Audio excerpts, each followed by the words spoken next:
244 miliony Amerykanów wybiorą wkrótce nowego, 47. prezydenta Stanów Zjednoczonych. Takie dane podaje amerykański rząd. Ale czy jest możliwe, żeby prezydenta USA tak naprawdę wybrała wąska grupa ludzi?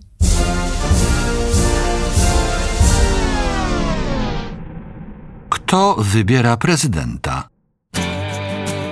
Na podcast Świat zaprasza Wojciech Cegielski, korespondent zagraniczny Polskiego Radia.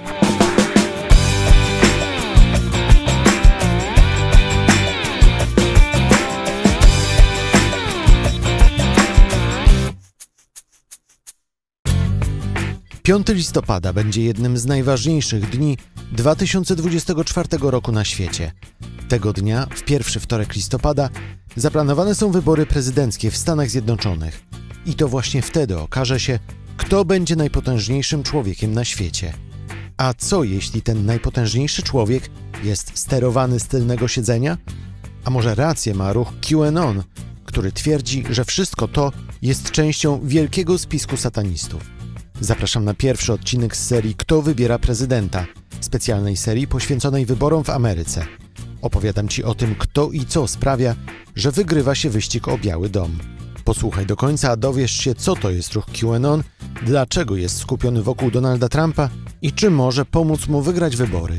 Jest czwartek, 17 października 2024 roku. Wojciech Cegielski, zapraszam.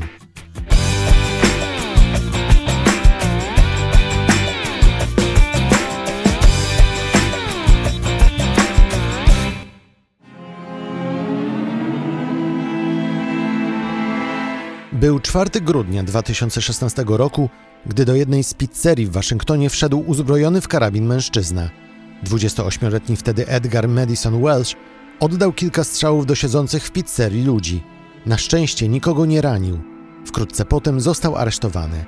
Policjantom powiedział, że wszedł do pizzerii Comet Ping Pong, bo w jej podziemiach znajdowała się baza grupy pedofilów. Na czele grupy miała stać Hillary Clinton, która zaledwie miesiąc wcześniej przegrała wybory prezydenckie z Donaldem Trumpem.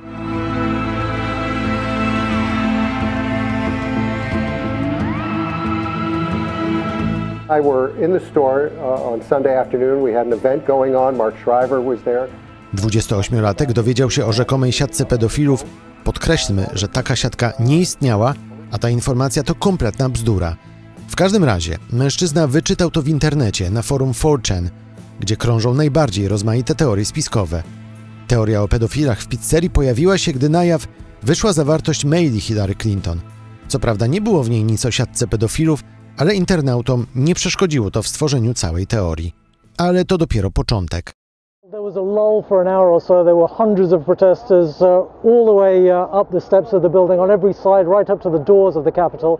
6 stycznia 2021 roku tysiące zwolenników Donalda Trumpa szturmowały Kapitol, czyli budynki amerykańskiego kongresu, bo uważali, że Trump wcale nie przegrał wyborów z Joe Bidenem w 2020 roku i że powinien zostać zaprzysiężony na drugą kadencję. Wśród tych, którzy wdarli się do kongresu, był Jacob Chansley, czyli ten człowiek w stroju wikinga, którego zapewne pamiętasz z ówczesnych relacji w telewizji. Nazwał się on szamanem ruchu QAnon, a sam atak na Kapitol był kulminacją obecności ruchu QAnon. Ruchu, który powstał tuż po incydencie w waszyngtońskiej pizzerii i który uważa, że światem rządzi tajemnicza grupa przestępcza, a Donald Trump jest jedyną osobą, która z tą siatką walczy. I właśnie dlatego powinien rządzić w Ameryce. Na czele grupy miał stać Q, tajemnicza postać, której nikt nigdy nie widział, ale to właśnie Q miał mieć dostęp do pilnie strzeżonych informacji amerykańskiego rządu. QAnon started in October 2017. To Will Sommer, amerykański dziennikarz The Washington Post i autor książki o ruchu QAnon, niewątpliwy znawca tego tematu. Rozmawiała z nim Magdalena Skajewska. On the sort of anarchic, anonymous internet forum 4chan. QAnon pojawił się w październiku 2017 roku na forum internetowym 4chan.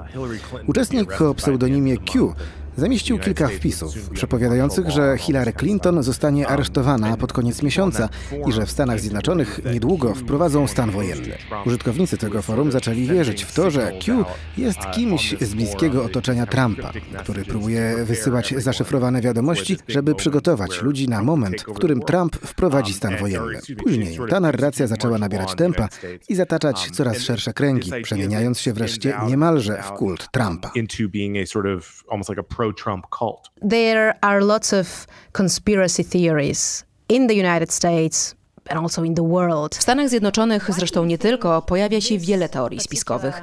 Jak myślisz, dlaczego właśnie ta narracja, w której mówiono o całej grupie satanistów, pedofilów, którzy porywają dzieci, zyskała tak wielką popularność i stała się dla wielu internautów wręcz uzależniająca? So addictive to many people. Yeah, it's interesting. I think QAnon's unique. QAnon sort of summed up as this belief that To ciekawe. Myślę, że QAnon jest unikatowy. Jego przekaz sprowadza się do tego, że światowe elity, Partia Demokratyczna, Hollywood, system bankowy tworzą jedną wielką złowrogą klikę, która kontroluje zachodni świat. Wykorzystują oni dzieci w satanistycznych rytuałach seksualnych, włącznie z wysysaniem ich krwi. Pewnego dnia podczas tego, co nazywają burzą, Donald Trump ma ich aresztować i wtedy zaczniemy żyć w utopijnym świecie republikanów. Jeśli pytasz, dlaczego stało się to tak powszechne, geniusz QAnon możliwy był dzięki zaszyfrowanym wiadomościom. Nie przeczytamy w nich, że tego i tego dnia coś się stanie. To są wiadomości typu Hillary Clinton, przyszły tydzień więzienie. To może wydawać się niejasne, ale dzięki temu ludzie mogą sobie dorobić do tego własną narrację. Każdy może widzieć w jego wpisach i w QAnonie to, co sam chce zobaczyć. Inna rzecz, która przyciąga, to to, że tego typu enigmatyczne wpisy czynią z ciebie detektywa. Q używa takich określeń, które nie są powszechnie znane. Są w nich nawiązania do mało znanych wydarzeń historycznych, do filmów i to wszystko prowadzi obserwujących do wnętrza tzw. króliczej nory. Jest tu więc aspekt, który umożliwia aktywne uczestnictwo w tym ruchu. As they say, down the rabbit hole. And so there's this real kind of participatory aspect of it as well. One might think that only, Ktoś mógłby pomyśleć, że tylko szaleńcy mogą wierzyć w takie rzeczy, ale ty piszesz w swojej książce, że zwolennikami QAnona są bardzo często zwykli obywatele w różnym wieku, różnej płci, różnych ras, różnego pochodzenia. Dlaczego według ciebie tak jest? These kind of theories. Why do you think that's the case? I think for those of us outside of these conspiracy theories, it can be very comforting to look at someone like the QAnon shaman, who is the guy with the spear at January 6th. Myślę, że dla osób z zewnątrz bardzo wygodne jest myśleć, że QAnon to ludzie tacy jak szaman ze szturmu na Kapitol. Człowiek, który miał włócznie, futro na sobie i pomalowaną twarz. Łatwo powiedzieć, że QAnon to lunatycy, którzy nigdy nie będą mieli wpływu na to, jak ja myślę. I że tak naprawdę to ruch marginalny. Ale pracując nad książką, odkryłem, że rzeczywistość jest dużo bardziej niepokojąca. Tak, są oczywiście ludzie skrajni, którzy dokonują morderstw lub innych przestępstw i nie są zdolni do normalnego funkcjonowania w społeczeństwie, właśnie dlatego, że wierzą w to, co pisze Q i są chorzy psychicznie. Ale okazuje się, że przeciętny zwolennik QAnona jest w pełni zdolny do prowadzenia normalnego życia, że to są w większości zwykli ludzie.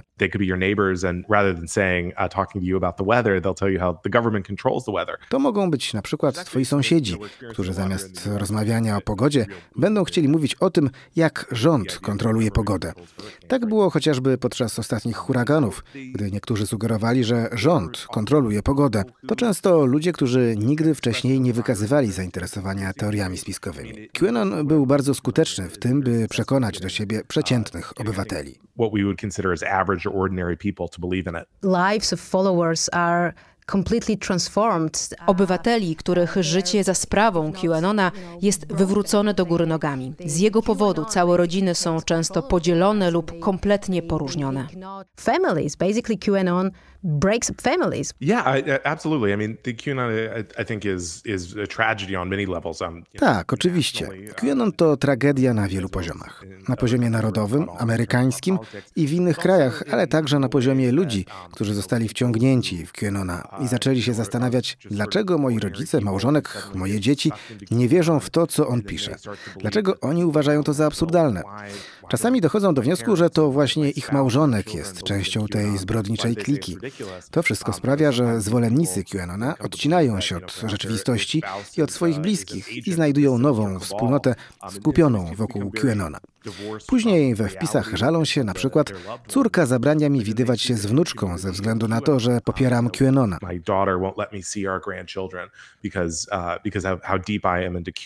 A inni na to odpowiadają: nie martw się, my teraz jesteśmy twoją rodziną. To doprowadza więc do tego, że ludzie po obu stronach bardzo się od siebie oddalają, a w skrajnych przypadkach kończy się nawet tym, że zwolennicy QAnona zabijają członków swoich rodzin, bo tak są bardzo rozwścieczeni.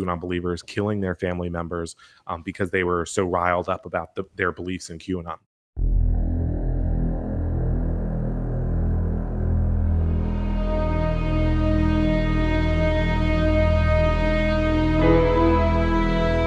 And of course, there's a huge role of social media and the way the QAnon message spreads around the... Dużą rolę w rozpowszechnianiu przekazu QAnona odegrały media społecznościowe. Dlaczego według Ciebie giganci technologiczni czy amerykańskie władze nie traktowały tej sprawy wystarczająco poważnie i pozwoliły na zdobycie przez QAnona tak szerokiej publiki? I guess take it seriously enough to take some action in order to limit the spread of QAnon followers. Yeah, it's an interesting question. I think on one hand, overall, I think our institutions in the United States really ignored the spread of QAnon for a long time. Myślę, że generalnie instytucje amerykańskie przez długi czas ignorowały QAnona, myśląc, że to jest jakaś marginalna sprawa.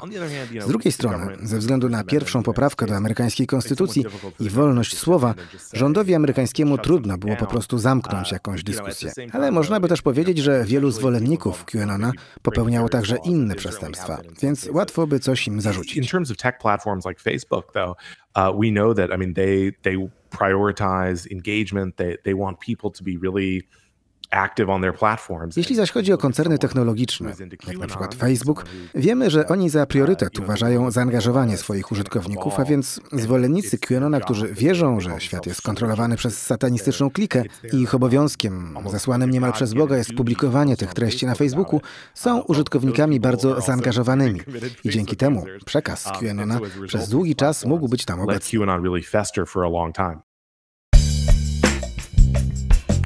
A już za chwilę dowiesz się, kim jest ten Q i czy po tegorocznych wyborach Donald Trump znów poprowadzi szturm na Kapitol. To jest pierwszy odcinek serii Kto wybiera prezydenta, poświęconej wyborom 2024 roku w Stanach Zjednoczonych. Podcast Świat możesz znaleźć na platformie podcastowej Polskiego Radia, a także na YouTube i na Spotify. A za chwilę dalszy ciąg podcastu.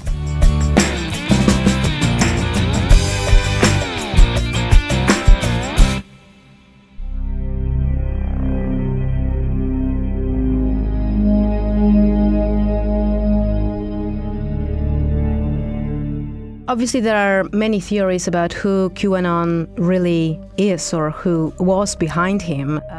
Jest wiele teorii na temat tego, kim Q jest albo kto za nim stoi.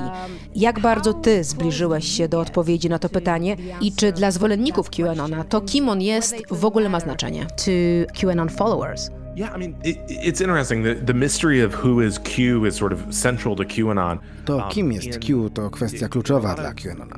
Dokument HBO pod tytułem Q nadchodzi burza chyba prowadzi nas najbliżej, jak tylko się da, do tego, by odpowiedzieć na to pytanie. Nie wiemy, kto to wszystko zaczął, ale wiemy, że w pewnym momencie Q został przejęty przez dwóch Amerykanów, ojca i syna, mieszkających na Filipinach, którzy mieli stronę, na którą zaczęli wchodzić zwolennicy QAnona po tym, jak zostali wypchnięci z 4chana. Ron i Jim Watkins. Oni sami zaprzeczają, jakoby stali za Q, ale jest wiele dowodów przemawiających za tym, że jednak to byli oni.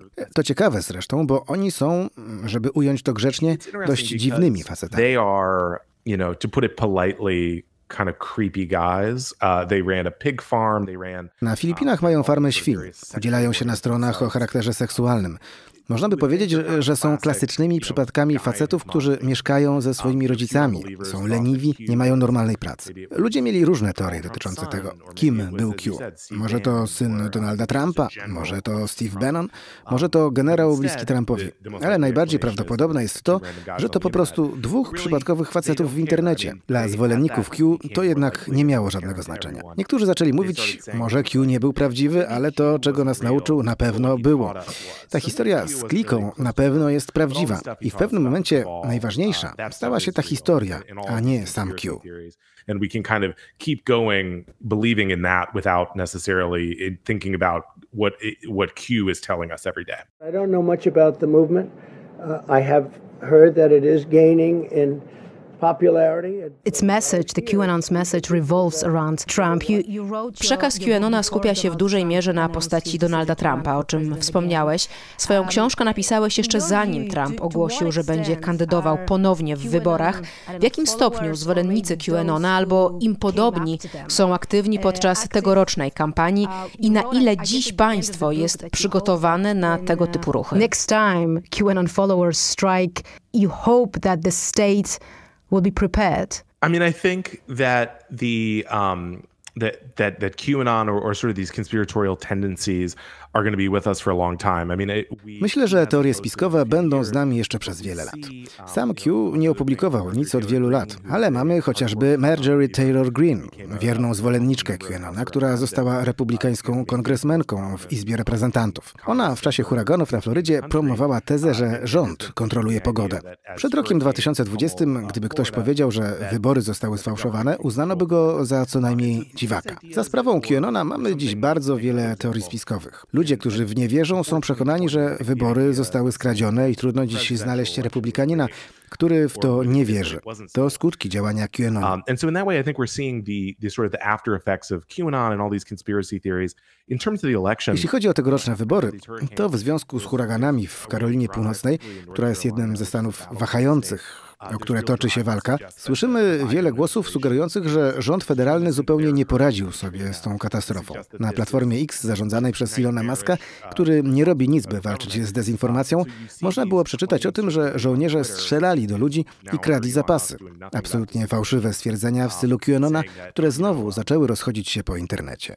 I mean, just totally fictitious stuff, but these kind of very QAnon-style disinformation campaigns are really flourishing once again online. Many fear that if Donald Trump loses the election, wiele osób obawia się, że jeśli Donald Trump przegra wybory w tym roku, możemy obserwować w Stanach powtórkę z 6 stycznia 2021 roku, czyli ze szturmu na Kapitol.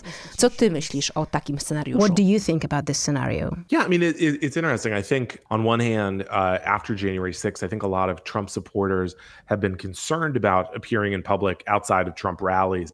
Z jednej strony myślę, że po 6 stycznia wielu zwolenników Trumpa zaczęło obawiać się pokazywać publicznie poza wiecami Trumpa, bo uznali, że 6 stycznia był swego rodzaju pułapką, która miała na celu zatrzymanie zwolenników Trumpa i wciągnięcie ich w atak na Kapitol. Oni są dziś bardzo niechętni, by angażować się w tego rodzaju demonstracje. Z drugiej strony retoryka wokół skradzionych wyborów od 2020 roku tylko się zaostrzyła. Jeśli patrzy się na to z ich perspektywy, zwłaszcza jeśli jest się zwolennikiem QAnona, oni są przekonani co do tego, że rząd jest kontrolowany przez satanistycznych pedofilów, którzy mordują dzieci, kradną wybory i nie można nic z tym zrobić. Można więc z ich punktu widzenia zrozumieć, dlaczego chcą się angażować w tego typu akcje i myślę, że nie jest nieprawdopodobne, aby doszło do nich ponownie.